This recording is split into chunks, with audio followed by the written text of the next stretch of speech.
A cold morning in 1934. Henry Ford, the owner of the world's largest car company, receives a handwritten letter on his desk. The letter read, "Mr. Ford, your V8 engine cars are incredible, so fast that not even the police, let alone the FBI, can get close to me. Thank you."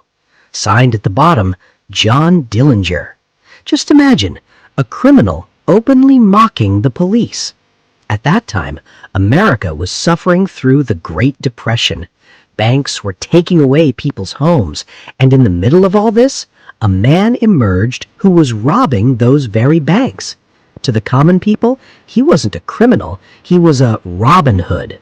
But in the eyes of the law, he was public enemy number one. John was born in 1903. At the age of just 3, he lost his mother. His father was extremely strict, so harsh that he would beat him over the smallest things. John's childhood was spent on the streets, where he learned petty theft. Over time, he became rebellious. Once, he stole a car, and when the police chased him, he joined the Navy to escape. But he couldn't tolerate the discipline there. Eventually, he jumped off the ship and ran away. In 1924, he attempted to rob a grocery store. That was the first time he got caught. The court sentenced him to 10 to 20 years in prison. The punishment was far too harsh. That moment changed everything. John decided he would never walk the straight path again. In prison, he met some of America's most cunning bank robbers. They taught him how to break safes, how to outsmart the police, and most importantly, how to build a team.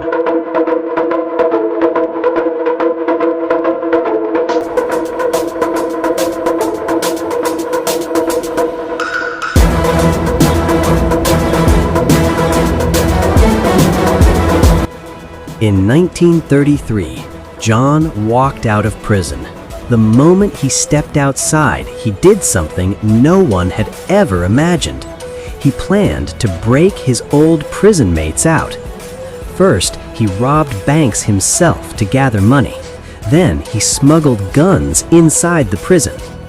8 of his companions broke out, and thus was born the Dillinger Gang. Their robbery style looked like something straight out of a Hollywood film. Recon. They would visit the bank weeks before the robbery. Who is the bank manager's girlfriend? What is the lunch timing? When is the least crowded time? They had every piece of information. Speed. They had the fastest cars of that era.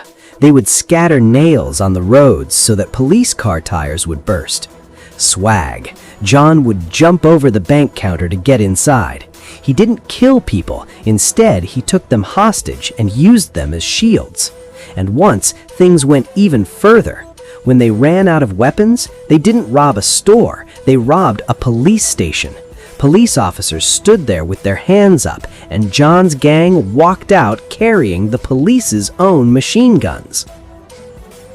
Finally, because of a hotel fire in Arizona, John was caught. He was sent to Crown Point Jail. The jailer confidently declared in front of the media, "Not even a bird can escape from here. We have deployed extra guards and machine guns." But John Dillinger was made of different stuff. Inside the jail, he carved a fake gun out of a bar of soap or a piece of wood. Historical accounts differ. He polished it with shoe polish to make it look real. One morning, using that fake gun, he locked 17 guards inside a cell and walked out of the main gate smiling, driving away in the jailer's own car. This was the biggest slap on the face of American law enforcement. During his escape, he crossed state lines, which brought the case under the jurisdiction of the FBI. Now, J. Edgar Hoover, the FBI director, put all his power into capturing John.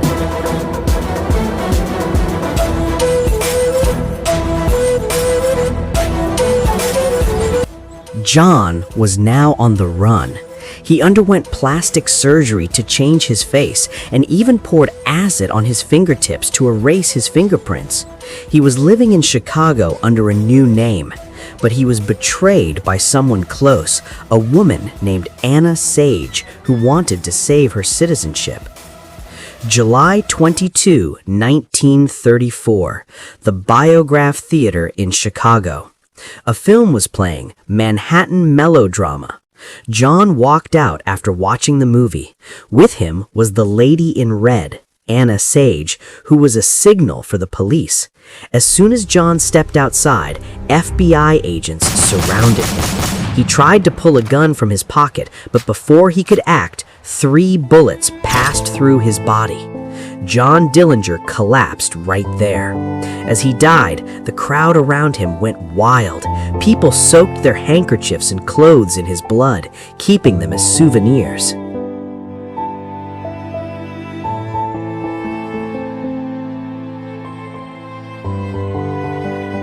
John Dillinger lived only 31 years. In just 1 year, he shook the entire system of America.